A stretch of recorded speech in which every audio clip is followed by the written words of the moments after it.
Waktunya. Izin Bu Devi, mau menanyakan sedikit terkait dengan apa yang disampaikan tadi. Kalau saya pahami kan kalau RKL, RPL itu memang sudah kita laksanakan, namun ada beberapa yang terkait dengan sertifikasi, Bu.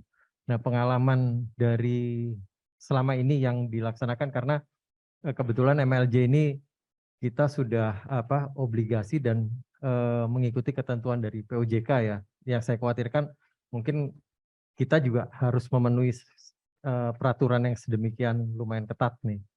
Nah, pengalaman Ibu terkait dengan pemenuhan sertifikasi dan sebagainya tadi itu kira-kira membutuhkan biaya sebesar berapa, Bu? Dan itu mungkin tentunya harus kita siapkan nantinya. Nah, ini kebijakan terkait pembiayaan tersebut oleh korporasi seperti apa? Mungkin demikian. Terima kasih. Ya, baik. Terima kasih Pak Ari.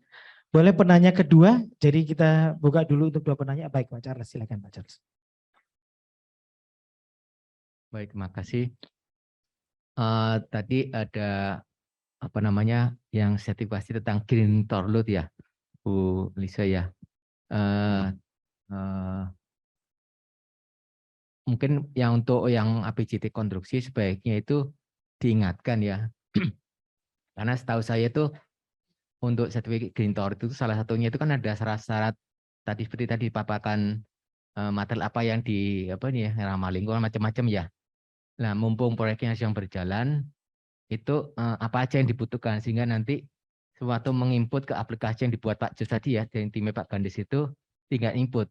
Soalnya kalau udah selesai, ini kontraktor nggak ada, konsultan nggak ada, nih nyarinya susah itu datanya itu. Itu aja sih saran untuk setiap begitu ada proyek yang berlangsung di APJT Jasa Marga itu diingatkan itu data-data yang diminta. Ya Mas. Ya, baik. Kami persilahkan. Siapa dulu yang mau menjawab? Bu Devi atau Bu Lisya? Baik, terima kasih. Mungkin pertanyaan pertama Pak Ari ya, terkait sertifikasi karena memang betul MLJ ini saat ini satu-satunya anak perusahaan yang punya kewajiban lain dibandingkan anak perusahaan lain karena obligasinya tercatat di bursa ya Pak. Nanti kita cek sama-sama ya Pak terkait update-nya, karena memang gini, prinsipnya adalah untuk di sustainability report sendiri itu dia tidak serigid annual report Pak, yang memang harus ada. Kalau tidak ada, itu akan ditegur gitu Pak. Nah, kalau laporan keberlanjutan ini memang ada roadmap-nya. Kita tuh masih di tengah-tengah tahun yang diberi kesempatan untuk bisa tidak perlu dipenuhi semandatori yang laporan tahunan. Prinsipnya begitu Pak. Tapi nanti kita perlu cek sama-sama Pak. Nanti mungkin setelah forum ini kita ada sesi tersendiri ya Pak, terpisah dengan tim MLJ untuk bisa kita bedah apa saja gitu ya yang memang bahkan sebenarnya gini, prinsipnya di Jasa Marga sendiri pun untuk bisa sertifikasi terkait di laporan keberlanjutan itu belum, mungkin gamblangnya saya sederhanakan, belum mandatori gitu Pak sebenarnya. Tapi itu menjadi concern-nya investor sekarang Pak gitu. Mereka tanya ESG reportmu mana? Mereka akan menilai itu dari indikator-indikator itu. Tapi tadi ada beberapa yang memang kaitannya tadi dengan keselamatan konstruksi, lingkungan, itu juga ada yang kita harus cek lagi peraturan-peraturan terkait lainnya, yang mungkin kita bertahap gitu Pak, karena sangat kompleks gitu, datanya banyak banget. Saya ingat Jasa Marga waktu kita memulai laporan keberlanjutan awal pun, datanya sulit kita cari gitu. Makanya saya bilang tadi data berharganya ini sulit gitu Pak, dicari di masing-masing ruas. Waktu itu masih cabang juga waktu itu. Jadi ini yang nanti perlu kita strategikan sama-sama Pak. Kita berprinsipnya mana yang mandatori, mana yang enggak, itu dulu gitu Pak, memulainya. Dan sepemahaman saya nanti kita sambil cek ya Pak peraturan terbarunya, mana yang udah semi mandatori nih gitu. Karena OJK juga kasih waktu Pak untuk bisa misalkan di tahun sekian itu bisa dimulai, nggak ada juga nggak apa-apa, tapi perusahaan yang ada silahkan gitu, karena mereka memahami tipikal industrinya itu beda-beda gitu. Kita tidak serigid di industri pertambangan gitu ya Pak, yang memang punya pedoman sendiri terkait bagaimana menyampaikan sustainability report, itu mereka punya outline-nya sendiri Pak, beda gitu dengan kita. Nah ini yang nanti karena kita baru mulai bagaimana bisa ini lebih lengkap, Jadi saya rasa kita perlu bedah sama-sama nanti ya Pak terkait sertifikat. Dan untuk biayanya, saya rasa ketika itu menjadi mandatori, harusnya itu labelnya merah Pak, kategorinya pas bikin RKAP wajib Bapak ajuin dengan alasan ini sesuai dengan peraturan sekian, itu nggak ada tawar-menawar Pak harusnya. Saya rasa teman-teman di corporate planning itu sangat memahami, karena kami juga di CCO dan di teman-teman di corporate finance di AR juga itu menjadi yang kategorinya wajib dan nggak bisa ditawar-menawar Pak. Karena nanti kita sampaikan ini sesuai dengan peraturan apa, sanksinya apa gitu. Jadi nggak usah khawatir terkait biayanya, tapi kalau misalkan nanti sambil jalan di tahun ini kita lihat ada yang ternyata mandatori, nanti kami dari pusat bisa support Pak. Kita carikan jalan keluarnya gitu ya. Yang tadi itu selama kita sudah identifikasi mana yang mandatori, semi mandatori, kan ada yang menuju gitu ya. Mana yang ini nice to have aja gitu. Nah, itu yang kita catat untuk bisa ke depannya mungkin sudah kita mulai nih nyusun datanya gitu mungkin Pak nanti strateginya. Itu ya Pak Ari. Ya, terima kasih. Lanjut untuk yang Ya, Pak Charles Pak ya. Charles ya Pak. Iya. Iya Pak, PR-nya banyak nih Pak dari sisi kami di CCO untuk AP konstruksi dua sisi Pak. Dari sisi keberlanjutan dan itu terkait juga dengan program TJSL. Makanya tadi saya sampaikan setuju Pak, nanti dalam waktu dekat kita akan samperin satu-satu nih Pak APJT-nya dua arah. Selain nanti kita juga bisa sampaikan dari sisi indikator keberlanjutannya, tapi juga nanti kita sisipkan yang green toll road ya Pak. Setuju, nanti terima kasih masukannya bertahap. Nanti mungkin sama-sama dengan timnya Bu Devi kita bisa sekalian mapping setelah Bali mana lagi nih gitu ya Pak. Karena betul Pak data berharga tadi itu harus kita amankan dari sekarang. Setuju Pak. Jadi nanti ini sudah saya catat nanti pada saat kita keliling dengan APJT karena udah ditagih terusnya sama Pak Bagus social mappingnya apa, dan kita pengen banget nih kita punya dana program TJSL kita prioritaskan selain yang memang dari arahan kementerian, prioritas keduanya adalah buat teman-teman di APJT konstruksi Pak. Gitu. Jadi nanti Bapak bisa kasih masukan apa nih yang bisa support supaya keberterimaan masyarakatnya itu lebih baik. Mungkin kan karakteristiknya beda-beda ya Pak.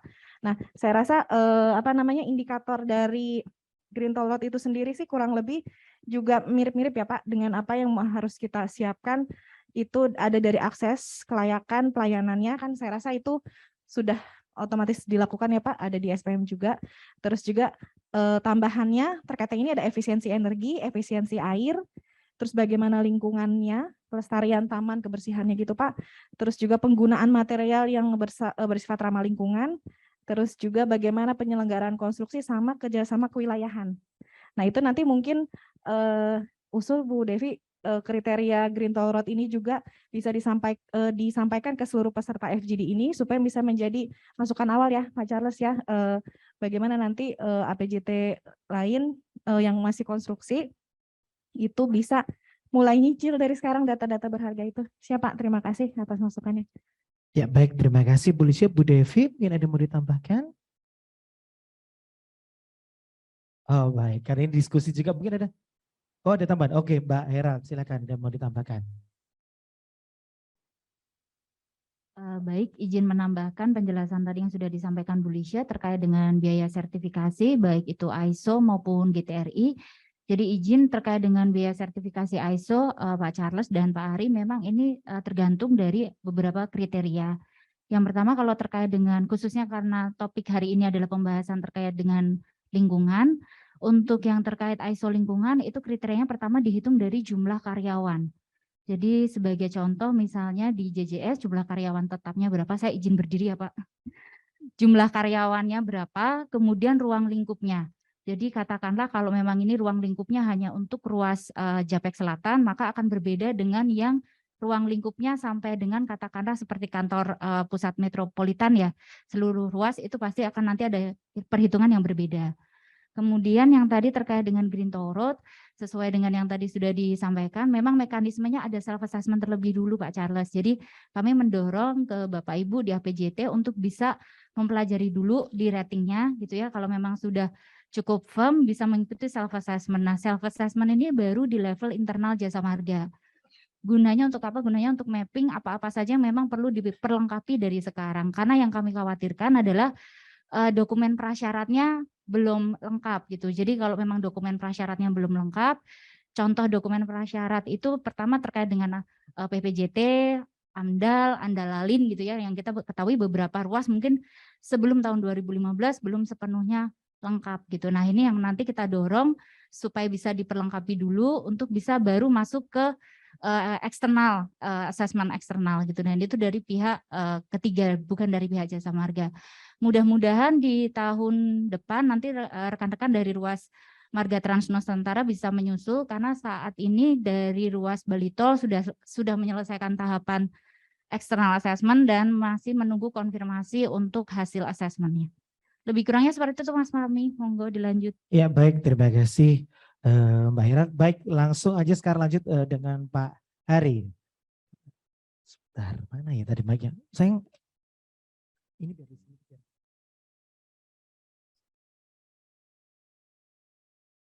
Baik, terima kasih. Mungkin mohon maaf menyambung sedikit dari Pak Charles terkait sertifikasi Green Toll Road sebenarnya. Waktu saya masih di JJS, waktu itu kan memang JJS satu-satunya AP yang lagi proses konstruksi. Sehingga waktu itu saya kontak Pak Bayu, waktu masih di RGM, kami mengusulkan supaya bisa nggak JJS itu masuk ke prioritas untuk sertifikasi Green Toll Road. Karena memang kan yang waktu itu duluan kan yang sudah beroperasi ya. Ternyata waktu itu memang bisa dan kami sudah waktu itu melakukan self assessment, cuma memang karena prioritas ya, akhirnya ya belum berlanjut sampai sekarang. Nah mungkin Pak Charles nanti bisa meneruskan itu. Nah terkait prioritas tadi, terkait proses sertifikasi ini, apakah sudah ada roadmap dari Jasa Marga Induk, mana-mana saja yang masuk katakanlah kategori urgent untuk bisa sertifikasi, kemudian yang tidak, kemudian yang berikutnya seperti itu. Jadi supaya nanti kami pun di anak perusahaan bisa menyiapkan diri, apakah kami masuk ke prioritas pertama, kedua, ketiga, dan seterusnya. Mungkin itu pertanyaan dari saya. Terima kasih. Oke, baik. Terima kasih Pak Hari. Atau mau ada yang menanggapi yang lain? Silakan. Kalau oke, baik Bu Atika. Ya, karena ini memang FGD ya, jadi biasa saling menanggapi. Silakan. Ya sebenarnya saya juga ingin tahu tadi yang Pak Hari tanyakan tuh kalau nggak salah ada jalan tol berkelanjutan itu kan sudah dibuat roadmap-nya oleh Kementerian PUPR. Nah berharapnya sih memang Jasa Marga bisa relate tuh roadmap ini dan setiap tahun tuh ada tema yang digalakan misalnya kalau di 2000 harusnya misalnya tahun ini kan lagi krisis global energi gitu ya. Apakah nanti Jasa Marga pun akan mengadop tema itu karena kalau di PUPR tuh kalau nggak salah ada sampai 2024 tuh dia roadmap-nya gitu. Jadi tadi relate juga sama pertanyaan Pak Hari, nggak apa-apa ya nambah pertanyaan jadinya.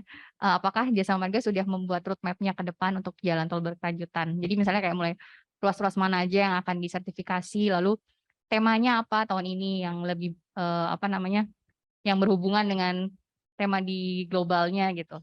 Kira-kira itu aja, maaf menambahkan jadi satu lagi pertanyaan.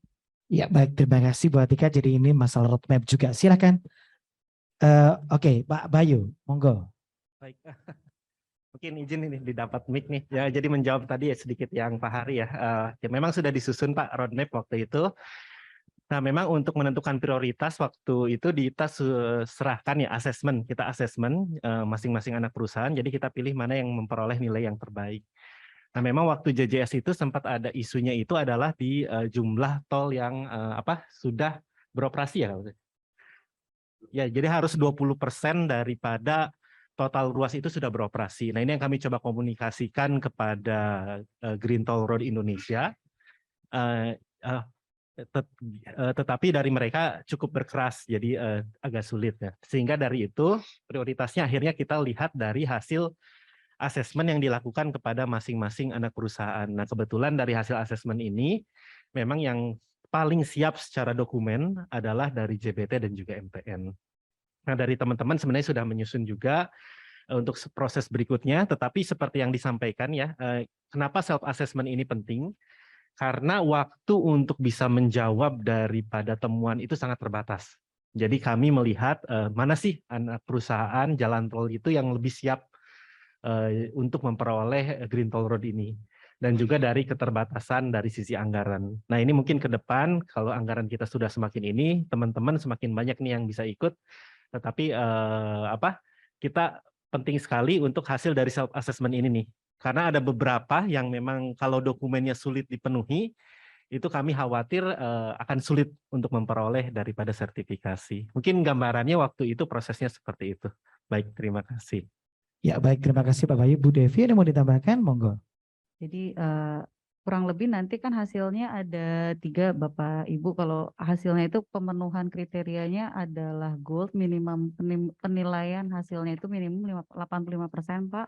Kemudian silver minimum 75% dan bronze minimum 60%. Ada beberapa kategori penilaian tadi sudah disebutkan Bu Lisha. Yang pertama adalah aspek akses kelayakan dan pelayanan atau AKP, aspek efisiensi energi atau EE, aspek efisiensi air atau EA, aspek lingkungan atau LK, aspek material atau MR, aspek konstruksi atau KR, dan aspek kerjasama kewilayahan atau KW. Untuk kategorinya itu ada 2 kategori besar yang dinilai penilaian pada kawasan jalan tol dan kantor pengelola, kemudian penilaian pada kawasan jalan tol, kantor pengelola, dan tempat istirahat dan pelayanan, Mas Fahmi. Jadi memang itu kategori penilaiannya satu paket pelaksanaan yang tidak dapat dipisahkan. Jadi we have to make sure kalau dokumennya lengkap, tapi juga implementasi di lapangannya juga cukup bisa diyakinkan nih para penilai independennya. Kurang lebih itu Bapak Ibu. Makanya untuk jalan tol yang saat ini sedang proses konstruksi, sejauh ini kita sudah ketemu sama Jogja Bawen ya Bu Heral ya, dengan teman-teman dari Jogja Bawen sudah sempat diskusi dengan kita apa aja sih yang harus disiapkan, karena sempat ada dokumen-dokumen yang menjadi perhatian, apalagi kan memang dari para stakeholders sering sekali berkunjung ke Jogja Bawen, apa aja yang menjadi perhatian di sana, seksi-seksi mana aja, sehingga nantinya kalau memang mau disertifikasi, selain self-assessment, kita juga harus memastikan bahwasanya yang tadi menjadi penilaian ada kriteria-kriteria, tadi ada 7 kriteria, kita harus meyakinkan penilaiannya nanti itu bisa memenuhi aspek-aspek tersebut. Kurang lebih itu Pak Charles, Pak Dom, Mbak Atika. Kalau untuk yang pembangunan jalan tol berkelanjutan, nah ini Bu Windar, ini sebagai wasit kita hari ini, dan Bu April sebenarnya Mas Fahmi, kalau jalan tol berkelanjutan itu di RKM atau di mana ya Bu Heral? Itu di kita atau di mana? Belum ya? Oh, Bu Heral mau nambahin? Silahkan. Yang kami tanyakan itu Gimana Pak? kalau tadi kan aspek penilaian ya Bu Devi ya. Iya, aspek Yang ingin kami tanyakan itu apakah tahun ini misalnya PT MLC masuk di tahun ini harus sertifikasi, tahun depan siapa itu mungkin apakah sudah ada seperti itu? Kalau itu saya harus cek lagi yang penilaian pada saat ini ya Pak, waktu itu ya Pak, atau kita nanti misalnya mau FGD lagi juga bisa sih Pak.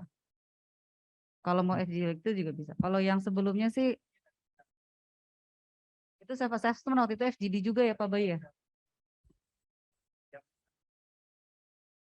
Jadi kami mengejar memang waktu itu tuh ada batasannya ya. Jadi ke depan pun seperti itu.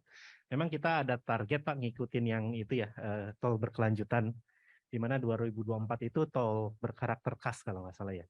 Nah untuk prioritasnya, penentuan prioritasnya adalah dari hasil self assessment itu.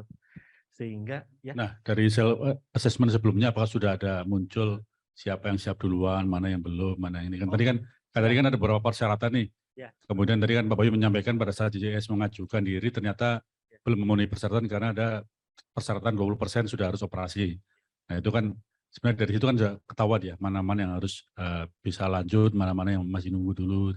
Betul Pak, jadi nanti dari self assessment yang terdahulu kita lihat update-nya Pak. Jadi kan sebenarnya pemenuhannya itu rata-rata dari dokumen Pak. Sehingga bisa jadi nilai yang sebelumnya diperoleh di tahun sebelumnya pengukuran kita kan 2021 katakanlah. Kita akan update lagi tahun 2022 yang bisa jadi nanti berbeda. Hasilnya akan berbeda. Itu yang nanti biasanya kita laporkan ke manajemen ya untuk disahkan nih. Jadi menurut kami siapa yang paling siap seperti itu. Jadi secara nilai sebelumnya sudah ada, kalau nggak salah sudah diinfokan ya ke masing-masing daripada APJT. Tetapi nanti tidak nutup kemungkinan ada APJT yang menyalip gitu ya, karena lebih banyak dokumen yang dipenuhi.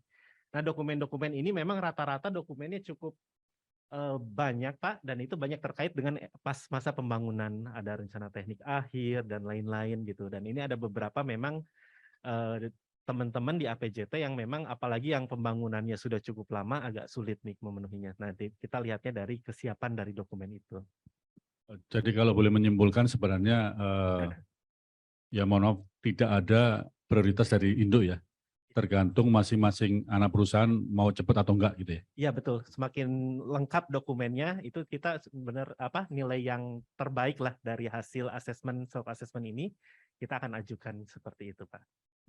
Ya, makasih Pak Bayu. Terima kasih. Izin menambahkan sedikit dari penjelasan Pak Bayu, Pak Ari.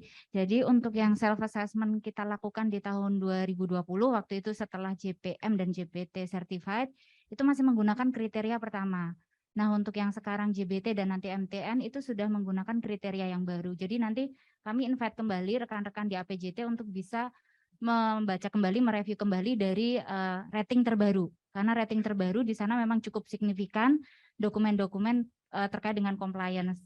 Contohnya kalau terkait dengan pengelolaan air ada grey water, black water, dan mungkin selama ini kita belum secara rutin memonitor, mengukur, bahkan dilakukan oleh pihak eksternal ya Pak, pihak ketiga. Jadi nanti mudah-mudahan di tahun depan nanti kami invite kembali untuk kami bagikan rating terbarunya seperti apa. Dan challenge selanjutnya Pak Hari dan juga Bapak Ibu sekalian bahwa untuk ruas tol yang sudah beroperasi, karena ada 2 kriteria ya Pak ya, untuk ruas tol baru nanti rekan-rekan di JJS bisa mengikuti dari yang ruas baru karena ada jeda waktu setahun. Jadi begitu diresmikan ada waktu jeda setahun untuk mengikuti asesmen dengan kriteria baru. Sedangkan ruas-ruas yang sudah beroperasi ini menggunakan kriteria ruas tol beroperasi. Nah, ini menjadi sangat kompleks karena memerlukan kerjasama kolaborasi dengan rekan-rekan dari service provider, baik dari JMTO, JMTM, dan juga JMRB. Khusus untuk ruas-ruas yang memang sudah ada rest area, ini indikatornya jauh lebih kompleks lagi Pak, karena di rest area sendiri penghitungannya tidak hanya dari sisi dokumen saja, tetapi implementasinya. Seperti yang tadi sempat disinggung oleh Pak Asep di awal ya, terkait dengan daur ulang air di rest area. Kemudian izin penggunaan air. Jadi kalau misalnya di, mungkin tadi Mbak Mintari sempat informasikan bahwa ada satu rest area yang sudah menggunakan IPAL, tapi memang belum tentu semua rest area punya standar daur ulang air. Nah ini yang nanti perlu diskusi lebih lanjut khususnya dengan teman-teman service provider, karena teman-teman service provider ini nanti yang mendukung ruas tol tersebut untuk disertifikasi. Sebagian besar datanya memang ada di rekan-rekan service provider. Lebih kurangnya itu terkait dengan data operasional, berarti nanti butuh dukungan dari JMTO. Untuk pemeliharaan jalan tol nanti kami perlu dukungan dari rekan-rekan di JMTM. Tambahannya seperti itu Pak Hari. Tapi terkait tadi yang JJS tetap dapat kami dampingin Pak dari sekarang. Oh ya Pak Charles ya. Untuk pendampingannya tetap kami lakukan Pak. Jadi nanti kami rekomendasikan untuk mendaftar dulu supaya nanti dari tim kami bisa melakukan pendampingan secara konsisten ya Pak ya dengan tim di JJS gitu. Untuk sertifikasinya nanti kita bisa cek kembali kesiapannya. Jadi pendampingan ini memastikan dulu siap gitu. Kalau untuk asesmen eksternalnya nanti masih to be discussed gitu ya. Apakah bisa dilakukan tahun depan atau tahun depannya lagi. Lebih kurangnya seperti itu Pak. Ya baik, terima kasih Bu Heral. Baik, boleh kita kasih kesempatan dulu untuk yang sudah join di online ya, di halaman Zoom ya. Silakan boleh raise hand Bapak dan Ibu yang sudah join di Zoom. Adakah mau yang ditanyakan atau didiskusikan? Silakan. Raise hand aja nanti biar dipin, silakan. Dari mana?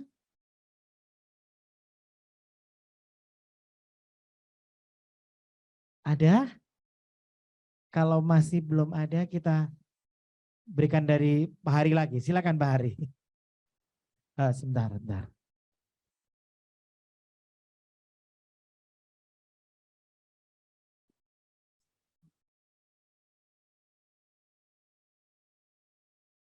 Mohon maaf, mau nanya lagi ini spesifik ke JJC ya. Kalau tadi kan dilihat salah satu kriterianya adalah penilaian untuk kantor kami ya. Nah, sementara kondisi saat ini JJC yang adalah kantornya kantor sementara. Nah, apakah kami nanti mengajukan sertifikasi itu setelah punya kantor permanen ataukah bisa dirintis mulai dari sekarang? Gimana nih Mbak Heral nih?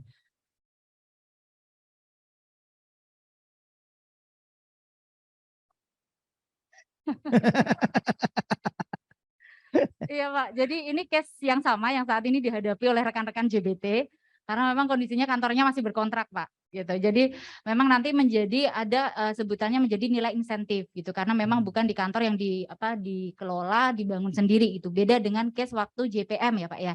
Nah, untuk JJC ini menjadi signifikan lagi Pak, karena kan kriteria untuk yang Green Toll Road JJC ini kan sebenarnya secara ideal itu adalah untuk jalan tol yang at grade ya Pak ya. Tapi karena kalau JJC berarti nanti kriterianya hampir sama dengan yang digunakan oleh rekan-rekan JBT. Karena fungsinya memang ada elevated semua Pak. Nah untuk penilaian kantor, kami akan kembalikan lagi ke rekan-rekan JJC apakah kantor yang saat ini ditempati itu adalah kantor yang memang seterusnya akan digunakan, atau memang ada opsi bahwa dalam waktu dekat membangun kantor untuk kantor pengelola atau kantor pusatnya Ada gitu Pak. yang kedua tadi. Oke. Kami lagi proses ke situ. Baik, berarti untuk JJC kalau misalnya memang sudah optimis misalnya oke kantor akan terbangun di tahun sekian, berarti mulai dari sekarang pembangunan kantornya Pak boleh mengacu dulu ke rating.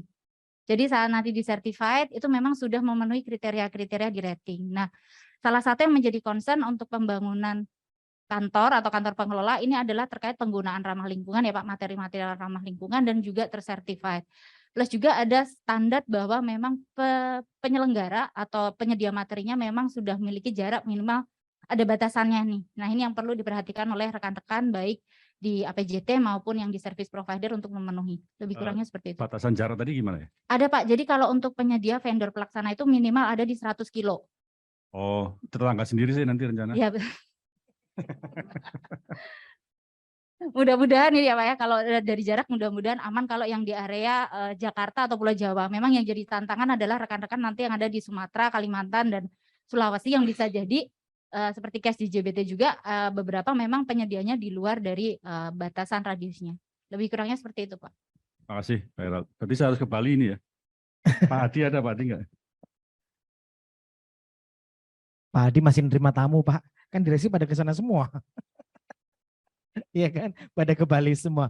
Baik, kalau yang di online di laman Zoom belum ada yang mau bertanya atau mau sharing, kita kasih kesempatan dulu masih yang offline, silahkan Bapak dan Ibu yang ada di ruangan kolaboratif. Ada yang mau disampaikan lagi atau ditanyakan lagi, bahkan didiskusikan lagi, silahkan. Atau Pak George mau menambahkan, silahkan Pak George. Izin menambahkan Pak tentang alur penyelenggaraan sistem manajemen lingkungan, boleh ditampilkan enggak? Enggak, yang RKM. Dari RKM, oke. Boleh ditayangin di layar Mas?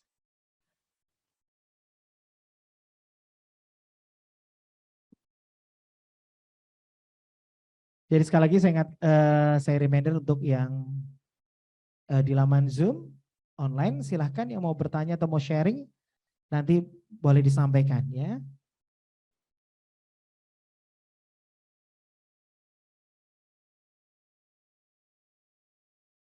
Nah, mungkin mengingatkan juga teman-teman, jadi tolong nanti kita sama-sama kaji lagi tentang tahapan-tahapan ini. Artinya di sini proses ini bisa kita lihat apa sih tugas saya pada saat perencanaan, terus pada saat pembangunan. Nah ini semua terkait lintas ya, lintas dari unit kerja ya.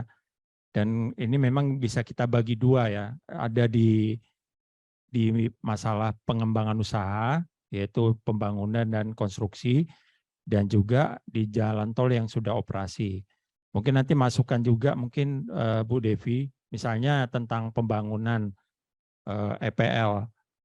Nah ini kan mungkin EPL enggak ini ya, APJT konstruksi kan enggak langsung di bawah EPL, mungkin nanti tentang unit EPL di tahap pembangunan mungkin akan concern itu di BDE, karena BDE yang monitor tahap pembangunan. Nah, maksud saya gini, mungkin bisa dilihat lagi dari struktur organisasi kerja kita seperti apa, unit pembinanya seperti apa, sehingga nanti alur ini bisa lebih maksimal lagi lah, dan tidak berulang ya dari dua unit kerja yang sama, yang berbeda melakukan hal yang sama. Yang kedua mungkin tentang tulisannya mungkin Bu Devi tentang material alam berizin, material ramah lingkungan, mungkin bisa kita tambahkan ya, mungkin dengan kalimat kata kerja ya, Misalnya memastikan penggunaan material alam berizin, material ramah lingkungan. Jadi jelas BDE itu di pembangunan jangan langsung kata benda, istilahnya material alam berizin, material ramah lingkungan. Jadi mungkin bisa dikasih kata kerja lah. Dia dalam hal ini sebagai apa. Contohnya regional juga. Di situ kan ada pemenuhan SPM jalan tol, pengelolaan landscape. Nah, mungkin bisa dipastikan bahwa regional memastikan bahwa APJT operasional melakukan hal-hal sebagai berikut. Itu aja mungkin masukan dari kami mungkin. Termasuk mungkin di ini ya, di divisi RQM-nya juga mungkin bisa lebih dipastikan untuk ikut memonitor ini unit-unit pembina melakukan pengawasan dalam melaksanakan manajemen lingkungan. Itu aja mungkin masukan dari kami. Dan mungkin terkait juga ini orang-orang PIC-nya. Jadi teman-teman mungkin di regional sudah memikirkan siapa sih PIC yang ada di organisasi saya yang memonitor ini dengan adanya alur ini, termasuk APJT konstruksi, termasuk di BDE kan udah ada PMO. Jadi tolong mungkin teman-teman udah mulai melihat lah PIC-nya siapa, jangan nanti bingung ya. Kalau perlu nanti sampai ke direksinya, direktur teknik, direktur keuangan yang di APJT konstruksi yang memonitor ini. Itu aja mungkin masukan dari kami. Makasih. Ya baik, terima kasih Pak George. Baik, silakan Bapak dan Ibu ada yang lain lagi. Kalau mungkin materinya masih belum bisa di-download ya. Bisa di-scan barcode di sini, bisa di-download juga di tiap-tiap table sudah ada barcode-nya. Silakan yang di online silakan kita buka sekali lagi. Adakah yang mau di-sharing, ditanyakan atau mau didiskusikan? Yang di online dengar ya. Atau tinggal meja semua nih semua. Cuman Pak Ciko mungkin bergerak ya Pak Ciko. Oh bergerak kok. Takutnya tadi foto doang terus dibuat background gitu kan. Di mute di mute. Iya, bagaimana Pak Ciko? Ada yang mau disampaikan Pak Ciko? Oke, cuma mau komentar aja Pak Fahmi, teman-teman sekalian.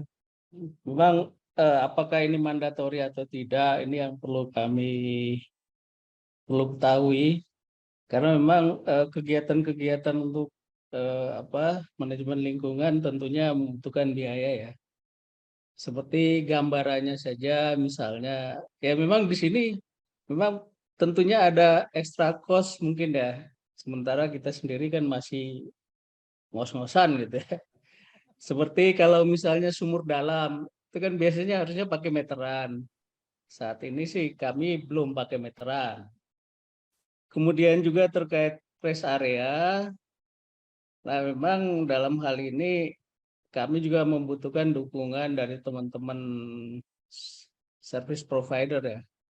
Karena dengan traffic yang kecil seperti ini 5.000-an, itu justru nantinya akan menjadi beban di rest area. Apalagi kalau menggunakan pengelolaan air limbah gitu ya. Tapi kalau memang ini menjadi mandatori ya memang harus kita lakukan dan juga tapi di sisi lain saya pikir mungkin asesmen bisa saja kita mulai karena mumpung ini datanya masih lengkap ya saat ini dan mudah diakses dan ini saya kira mungkin akan sangat baik bagi kami ke depannya ya kita doakan trafficnya bertambah. Begitu kira-kira Pak Fahmi, Bapak Ibu, ini cuma komen aja. Iya Pak Ciko. Kalau ada pendapat dari ibu-ibu, Bapak Ibu pemateri, kalau ini memang menjadi mandatori, kami akan lakukan. Demikian. Oke, baik siap Pak Ciko. Sabar ya Pak Ciko. Udah ya, ujung-ujungnya duit dan biaya. Baik, terima kasih. Ya baik, terima kasih Pak Ciko curhatannya. Baik, Next mungkin ada yang lain lagi, boleh ditayangin Mas yang sudah join bersama kita di laman Zoom. Adakah yang mau sharing lagi atau yang Bu Neti? Oh di chatroom ada? Oh ada 8 tuh Mas. Itu curhatan atau say hi aja Mas yang di chatroom? Oh Bu Neti, Bu Neti. Boleh, Bu Neti ada yang mau disampaikan Bu Neti? Iya, selamat siang Bapak Ibu. Siang. Gimana Mas Fahmi? Adakah yang mau disampaikan Bu Neti? Oh enggak, tapi mungkin sedikit aja nih mau memberikan komen terkait jalan tol berkelanjutan. Nah terinfo kan Kementerian PUPR sudah memulai kembali nih Bapak Ibu. Saya setuju seharusnya memang kita ada timeline yang bersamaan karena terinfo untuk jalan tol berkelanjutan Kementerian PUPR ini sudah akan dilaksanakan tahun ini. Dan dalam artian bahwa masing-masing AP kan juga sudah mempersiapkan diri. Dan tentu ini tidak lepas kembali lagi Mas Fahmi UUD ya, ujung-ujung duit ya. Dan yang sepengetahuan kami kriteria untuk tol berkelanjutan yang saat ini kriterianya agak berbeda dengan tahun yang sebelumnya. Jadi memang akan ada karakteristik yang akan menjadi tema.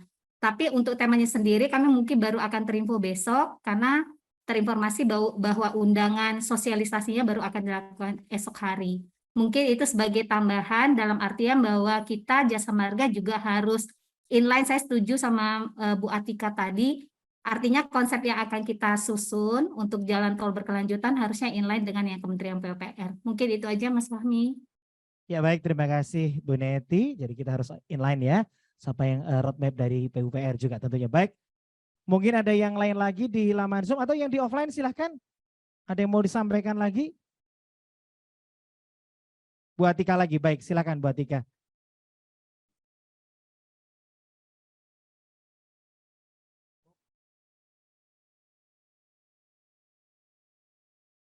Iya, cek.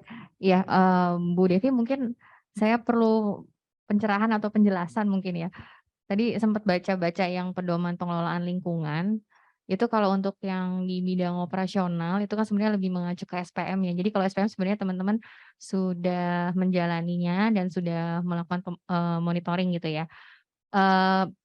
Jadi ada beberapa nih kalau yang di tahap pengoperasian diantaranya tuh untuk yang pengelolaan landscape ini juga sudah ada. Memang kan ada beberapa ROW kita sudah dilengkapi tanaman-tanaman ya.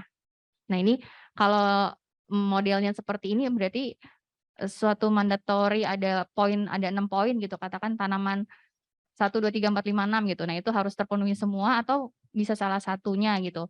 Kemudian ada juga yang kayak penghematan energi listrik itu tuh sudah ada juga teman-teman di jalan tol beroperasi. Penghematan air memang belum semuanya.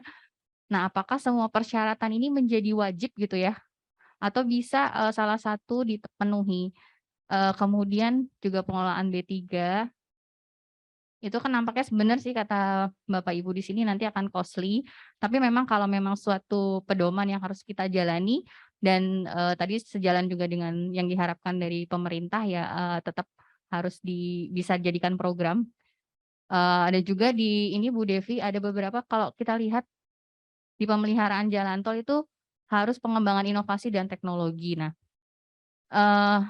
bagian besar memang teknologi dan inovasi ini adanya di service provider ya, tapi paling tidak bisa diterapkan di ruas-ruas. Jadi katakan apakah suatu teknologi atau informasi ini, teknologi dan inovasi ini misalnya dilaksanakan oleh service providernya bisa di general ke semua ruas atau seperti apa? Apakah itu jadi miliknya holding gitu misalnya kayak kalau star rating itu kan dengan Hawkeye ya. Apakah harus dapat dulu star ratingnya si ruas ataukah itu atas nama Jasa Marga bisa diterapkan di semuanya gitu misalnya kalau atau JMTC gitu atau AVC kayak gitu-gitu yang inovasi. Maksudnya kalau pemeliharaan kan lebih ke arah Hawkeye-nya ya, Hawkeye yang dipakai, inovasinya di pemeliharaan, bridge inspection atau tadi yang Pak Hari tuh SHMS gitu. Kalau misalnya itu dilakukan oleh service provider atau atas nama holding itu apakah bisa diterapkan di ruas-ruasnya nantinya gitu. artinya bisa mengurangi costly yang tadi gitu kan. Kemudian mungkin karena di dalam lampiran pedoman ini tidak semua formulir bisa tidak semua mengakomodir ya persyaratan di atas, apakah kita bisa membuat sendiri gitu formulir-formulir pengisiannya? Kalau di sini saya coba lihat di bawah tuh ada kayak data biaya lingkungan hidup ya. Itu ada biayanya Bu Devi, apakah ini nanti jadi harus disertakan gitu biayanya, karena kalau tidak ada di RKP jadi mau nggak mau harus masuk gitu. Ya Pak, kira-kira. Itu aja, terima kasih Bu Devi. Ya baik, terima kasih Bu Atika. Silakan Bu Devi. Baik, terima kasih Bu. Cek. Baik, terima kasih ya Bu Atika. Tentu saja kalau untuk SPM kita pasti upayakan lebih prioritas karena nanti kaitannya dengan kenaikan tarif ya Bu Atika. Jadi kalau yang untuk pemenuhan SPM pastinya itu akan jadi prioritasnya Mas Trias juga. Kalau untuk yang sesuai juga dengan kemampuan perusahaan Bu Atika, pastinya kita juga akan jadi karena kalau bicara kemampuan perusahaan saya juga jadi agak bingung nih jawabnya nih, kayaknya ini ke sebelahnya Bu Atika juga nih jawabnya. Saya agak takut juga jawabnya, karena kalau memang ini peraturan pemerintah tapi di satu sisi kita akan bicara juga kemampuan perusahaan, saya khawatir, tapi di satu sisi kan juga ada kewajiban seperti ini nih, kayak kita akan ada dengan Kementerian Lingkungan Hidup yang kemarin kita sempat diskusi ya Bu Atika ya, dengan beberapa unit kerja yang ada di Jasa Marga. Nah di pemenuhan MOU lingkungan hidup itu kita batasi juga nih, jangan sampai nantinya konsekuensinya ke biaya yang terlalu membengkak. Kita batasi juga misalnya kayak di JMTO nih, kalau ada tanggap darurat di ruas, apa aja sih yang harus dilakukan? Kayak APD-nya yang standarnya Kementerian Lingkungan Hidup sama standarnya Jasa Marga seperti apa gitu. Yang pasti kan kita akan pakai yang Jasa Marga punya, bukan yang Kementerian Lingkungan Hidup. Karena apa? Karena Kementerian Lingkungan Hidup kan mungkin akan ada konsekuensi yang lebih berat di biayanya. Kurang lebih itu Bu Atika. Jadi kita akan sesuaikan sama yang ada di Jasa Marga. Tuh. Jadi prioritasnya kita akan yang SPM dulu. Nanti Mas Trias izin menambahkan ya kalau Mas Trias mau. Karena ujung-ujungnya ke biaya itu ya Bu Atika ya. Tapi kalau untuk yang daftar usaha tadi itu yang ada konsekuensi di biaya, saya rasa sih bisa kita tambahkan. Tapi kalau untuk ujung-ujungnya yang pemenuhan untuk POJK 51 karena ada kebutuhan data, maka kita wajib untuk pemenuhan itu buat Tika, karena kebanyakan kayak titik-titiknya tuh kadang beda-beda. Tahun ini misalnya kita datanya di titik A sama B, tahun depan tuh di titik C sama D. Jadi pada saat kita pemenuhan data SR itu beda titik kan, yang kita ketemu di lapangan ya waktu pas sebelumnya di RKM kita megang SR sih pengalamannya seperti itu buat Tika. Jadi harapannya di tahun ini sih SR-nya bisa lebih firm data yang digunakan. Karena apa? Karena ujung-ujungnya nanti akan diaudit buat Tika. Jadi pada saat ditanya di audit itu agak kesulitan kita waktu menjawabnya. Ya memang ini kan per tahun ini kan per tahun kemarin kan sudah bergeser ke CCO ya. Kemarin sih kita karena pernah mengalami itu, berharapnya di tahun ini tidak terjadi lagi di CCO. Karena ujungnya nanti akan terkait sama data. Kurang lebih itu sih Mas Trias, mau menjawab dulu Mas Trias. Yang ujung-ujungnya anggaran.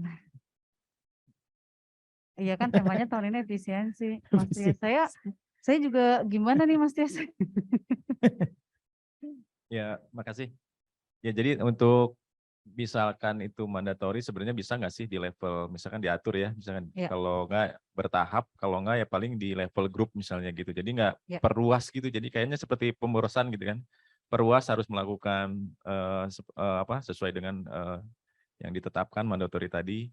Apabila itu di level grup gitu kan, Jasa Marga itu kan lebih efisien lagi dan bisa mengcover semua yang ada di anaknya. Mungkin itu sih Pak. Jadi nggak harus kayak tadi misalkan untuk yang induk ada induknya, kemudian ada regional juga harus. Nah itu kan sebenarnya harusnya kalau sudah di induknya regionalnya nggak perlu gitu. Contoh-contoh seperti itu aja sih. Mungkin itu perlu dikaji lagi Mbak. Paling gitu. Iya, tapi kan ini kan cuma secara entity adanya di grup sih Pak, Jasa Marga Group. Tapi kalau regional kan dia strukturnya ada di pusat ya. Secara entitas PT itu dia nggak ada. Tapi kalau pengawasan memang ada di regional. Gitu. Mungkin di grupnya Mbak, jadi mungkin bisa dilihat lebih efektif. Ya. Terima kasih. Ya, terima kasih Pak Trias. Bu Devi ada yang mau ditambahkan lagi? Kalau data kan ini bicaranya agak ada beberapa hal ya Mas Des. Kalau saya sepemahaman satu frekuensi kalau bertahap ya saya setuju ini misalnya bertahapnya kita berupayanya nih biaya dulu ya Mas Des ya, biayanya misalnya bertahap nih kayak sertifikasi kita kan bertahapnya regional dulu, tahun ini kita Nusantara sama metropolitan, nanti selanjutnya kalau di roadmap-nya sih berharapnya nanti akan ada service provider, selanjutnya service provider. Tapi kalau data karena ini sudah mandatory konsekuensi kita TBK, kita harus memenuhi sustainability menyusun sustainability report yang dapat kita pertanggungjawabkan berdasarkan POJK 51 tahun 2017 wajib di tahun 2020 tapi karena pandemi jadi bergeser 2021. Nah, data itu kan datanya ada macam-macam tuh Mas Trias kayak emisi gitu. Itu kan diukur. Cuman pada saat kita melakukan pengukuran tuh data di lapangan sama data yang kita punya tuh enggak sinkron gitu sih Mas Trias. Nah, itu sih lebih ke situ sih data ya, data. Nah, kemudian data itu menimbulkan konsekuensi biaya. Nanti kita cek lagi sih Mas Trias. Seberapa besar sih biaya yang ditimbulkan karena kita harus mengukur data tersebut. Itu nanti kita coba diskusikan lagi sih Mas Trias. Cuman ini karena di CCO nanti ya saya akan sampaikan ke Bu Lisya kendalanya seperti apa. Kalau yang kemarin sepengalaman kita SR ada di RKMC seperti itu Mas Trias, datanya pada saat di audit memang kita mengalami kesulitan dalam menjawab auditornya sih Mas Trias. Saya kira itu Mas Fahmi. Untuk yang pembangunan berkelanjutan, ya kami setuju sih itu bisa kita lihat lagi kriterianya agar bisa selaras sama sistem manajemen lingkungan yang sedang kita susun, Mas Fahmi. Ya, baik. Bu Devi ini ada yang mau disampaikan nih Pak Radi atau Pak Ari nih, monggo silakan. Pak Radi mungkin tadi, silakan Pak Radi. Terima kasih. Ini aja saya tadi baca ini ya satu-satu dari pedoman nih, draft pedoman ya, pedoman sistem manajemen lingkungan dan di lingkungan jasa marga ini. Ini kan konsekuensinya saya lihat jadi ada sejumlah aktivitas yang harus kita lakukan gitu ya. Nah ini saya hanya melihat mungkin kita perlu satu bentuk keseragaman untuk sistem kontrolnya ya, baik itu dari proses aktivitasnya, misalnya inspeksinya seperti apa gitu kan. Kalau kita lihat untuk setiap item aja ada A, B, C dan sekian yang harus dilakukan gitu ya. Ini supaya terjaga konsistensinya kan harus dibuat tuh proses ini begini kontrolnya, begini form checklistnya gitu Pak. Jadi artinya mungkin kita harus nyentuh sampai situ supaya semuanya sama gitu ya, aktivitas yang dilakukan untuk bisa menjawab pedoman ini. Kalau hanya sampai di sini aja mungkin ada yang jalan, ada yang kelupaan dan sebagainya gitu ya. Sementara kan kita harus menjaga konsistensinya tadi. Jadi mungkin perlu ada tuh prosesnya yang turunan dari ini ya, turunan dari pedoman ngisinya ini. Gitu ya Pak? Ya. Kayak cara ngisinya gitu ya Pak? Iya, forum-forumnya, misalnya kayak tadi untuk ini kan setiap item ini kan banyak banget turunannya ya. Hal-hal yang harus dilakukan, bentuk aktivitasnya seperti apa, udah gitu checklistnya apa gitu, sehingga semuanya punya guide yang sama gitu untuk menjamin bahwa pedoman ini dilaksanakan secara konsisten, jadi tersistem. Kalau sistem kan punya nilai ya. Iya Pak. Gitu. Jadi mungkin itu sih saya pikir. Terima kasih. Iya Pak. Baik Pak, terima kasih. Ya, baik, terima kasih Pak Radi masukannya. Jadi mungkin kita bisa standarisasi semuanya, checklistnya biar sama gitu ya Pak Radi ya. Sesuai dengan klasifikasinya masing-masing. Baik, Pak Ari silakan, monggo. Sedikit Bu Devi atau Ya, mungkin Pak. nanti Bu Atika ya Bu ya, mungkin mohon pencerahannya agak di luar topik tadi, tapi karena ini terkait dengan penilaian tol berkelanjutan nantinya Bu ya, Bu Devi, Bu Atika. Nah mungkin apakah ada arahan atau ada strategi yang akan dijalankan ini untuk pelaksanaan penilaian berkelanjutan, karena kalau kita semua masing-masing AP juga berlomba, sementara kita tahu yang paling siap yang mana, apakah itu memang menjadi prioritasnya yang sudah siap saja tadi, atau memang kita semua tetap harus mengupayakan masing-masing untuk menampilkan yang terbaik untuk pelaksanaan penilaian tersebut. Mungkin itu Bu Kira-kira terima kasih. Ya, baik. Terima kasih Pak Ari. Mau ditanggapin silakan Bu Atika. Iya Pak Ari, saya tadi sebenarnya juga mau nanya nih strategi dari dari holdingnya dulu seperti apa. Tapi kalau untuk jalan tol beroperasi gitu ya Pak, nanti kan besok ada sosialisasi ya. Tadi seperti yang disampaikan Bu Neti, mungkin ada apa namanya penilaian yang berbeda gitu kan. Tapi kalau kita bicara yang sebelumnya itu memang ada beberapa termasuk SPM gitu ya. Terus dari sisi kelancaran di, kalau nggak salah ada indikator itu kelancaran di ruas jalan tol, keselamatan, kenyamanan ya. Nah sebenarnya semua itu ada di SPM.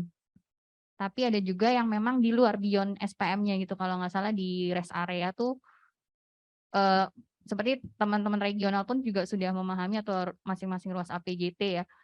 Di penilaian itu harus masuk Pak yang di permen yang nomor 10 maupun 16 yang Permen 10 nomor tahun 2018. Nah, kemudian kalau saya rasa Pak untuk semua aspeknya itu harus disiapkan Pak, karena penilaian itu kan untuk seluruh ruas ya. Nah, saya yakin masing-masing ruas akan memberikan yang terbaik yang bisa ditonjolkan atau yang bisa diberikan supaya Jasa Marga juga kan akan naik reputasinya gitu Pak. Saya kurang paham juga yang nanti besok akan dibahas ya, yang beyond SPM apakah masih sama-sama tahun 2021 apakah bertambah, karena kalau dulu tuh kan rest area, pengelolaan sampah, branding ekonomi lokal, UMKM 70%, kemudian kerjasama dengan pemerintah daerah dan masyarakat, estetika lingkungan, itu sepertinya kayak sudah bocoran yang dulu gitu kan, itu paling nggak kita gambarannya dioptimalkan dulu apa yang sudah dimiliki oleh masing-masing ruas. Kayaknya saya rasa semua ruas pengen tampil juga gitu kan Pak. Jadi saya rasa Pak Ari, apapun yang sudah dilakukan oleh perusahaan dari hal ini, MLJ gitu ya, berikan, apalagi MLJ ada mitranya kan pasti ingin juga memberikan image yang baik gitu ya, brand image untuk perusahaannya. Jadi semuanya harus terlibat ya Pak, karena saya lihat di undangan sosialisasi semua BUJT diundang, artinya kan semua BUJT harus memberikan hal yang terbaik. Jadi selama ini program kerja Bapak yang sudah sangat baik itu ya bisa ditampilkan di dalam prestasinya nanti gitu kalau misalnya ikut terlibat di jalan tol berkelanjutan. Ya, seperti itu sih Pak, kayaknya strateginya tetap harus ikut dalam penilaian. Jadi semua yang sudah dilakukan sebagai record gitu ya, didokumentasikan dan bisa disampaikan ke tim penilai BPJT gitu untuk jalan tol berkelanjutan. Gitu Pak Ari. Cuman memang tadi ada sedikit-sedikit ini Pak, jadi kayak misalnya regional metropolitan sudah punya JMTC wilayah barat gitu kan. Itu nanti siapa nih yang nilainya di siapa ya? Jagorawika pada itu yang nanti tinggal diatur sama Pak Radi Pak. Bisa jadi itu kayak poin yang nanti akan dibagi ke masing-masing gitu, karena inovasinya juga dijadikan satu. Kayak gitu-gitu Pak kira-kira. Oke, baik. Gimana Pak Ari? Cukup ya? Mas Fahmi saya mau tanya boleh? Boleh, monggo. Ini kan dari kan lagi jadi agak pertanyaannya tentang pembangunan jalan yang penilaian jalan tol berkelanjutan. Ini karena udah mau masa penilaian dan ada beberapa PJT yang nanyanya ke RQM. Jadi saya mau nanyanya ke Bu Atika atau ke Bu Winder nih. Ini untuk kalau ada pertanyaan nih, saya arahnya ke Bu Lisha, ke Bu Atika atau ke mana nih Bu Winder, boleh dibantu jawab. Atau ke regional. Ya, ini sebenarnya mirip sama tadi yang Bu Devi bikin tuh. Bu Devi kan tadi sempat bikin ini ya Bu Devi gambaran tiap unit itu ngapain, fungsinya apa, yang dilakukannya apa, seperti itu kan. Nah sebenarnya ini sama kan, kalau saya nggak salah mungkin nanti bisa dikoreksi juga ya Bu Atika ya, yang penilaian jalan tol berkelanjutan itu kan sebenarnya 3 fungsi yang dinilainya ya, fungsi utamanya, fungsi pendukung, fungsi pelengkap, kalau nggak salah seperti itu ya. Jadi terkait dengan pemenuhan SPM di jalan tolnya sendiri, terkait pemenuhan SPM rest area, dan juga pelengkap yang di rest area gitu kan, misalkan kebersihan dan lain-lainnya gitu, seperti itu ya. pelaksananya siapa? Pasti pelaksananya kan masing-masing BUJT seperti itu. Kemudian siapa nanti yang ngawasinnya? Siapa yang memastikan itu dijalankan? Siapa yang memastikan sistemnya itu ada dan sebagainya. Nah, itu memang dibuatnya model yang tadi Bu Devi bikin tuh.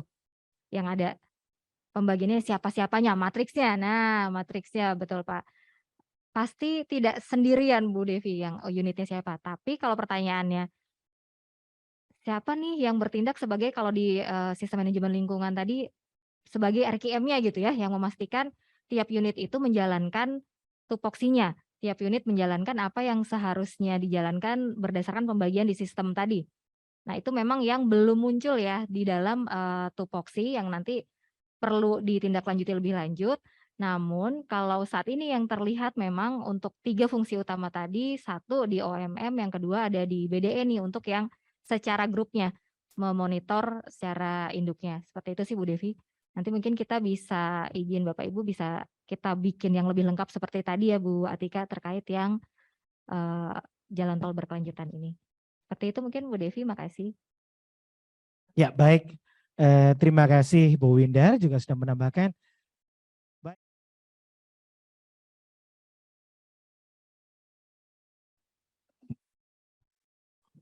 Ya baik, sambil menikmati makan siang saya akan bacakan dulu wrap up-nya. Kesimpulan dari sesi yang pertama nih.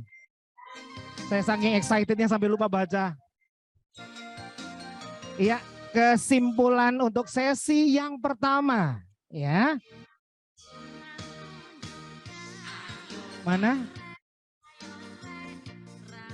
Sambil menikmati makan siang. Ya, ini kesimpulan sesi yang pertama.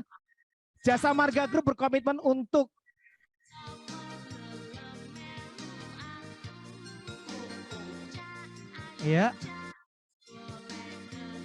untuk melaksanakan sistem manajemen lingkungan atau SML dengan dukungan dari masing-masing unit kerja sesuai dengan fungsinya. Kenapa ya bolak-balikin terus? Ini enggak standarisasi nih. Data-data terkait pengelolaan lingkungan merupakan kebutuhan untuk mendukung tercapainya compliance perusahaan terhadap peraturan yang berlaku. Ketiga, pengelolaan data-data terkait lingkungan dapat ditingkatkan kembali melalui proses digitalisasi sehingga memudahkan dalam pemenuhan kebutuhan dan pengambilan kebijakan ke depan. Dan keempat, pengembangan sistem manajemen lingkungan atau SML terkait juga dengan adanya peraturan yang baru. 5, self-assessment dilakukan untuk mengetahui tingkat kesiapan masing-masing ruas dalam persiapan sertifikasi. Keenam, alur penyelenggaraan sistem manajemen lingkungan dapat direview kembali agar tepat dan sesuai dengan tupoksinya masing-masingnya. Dan ketujuh, adanya pedoman sistem manajemen lingkungan dapat menjadi sebuah standarisasi dalam Jasa Marga Group tentunya. Dan kedelapan, penyusunan pedoman SML akan ditindaklanjuti dengan review terkait tupoksi unit kerja terkait. Ya, baik. Ini adalah kesimpulannya. Sampai jumpa di sesi yang kedua.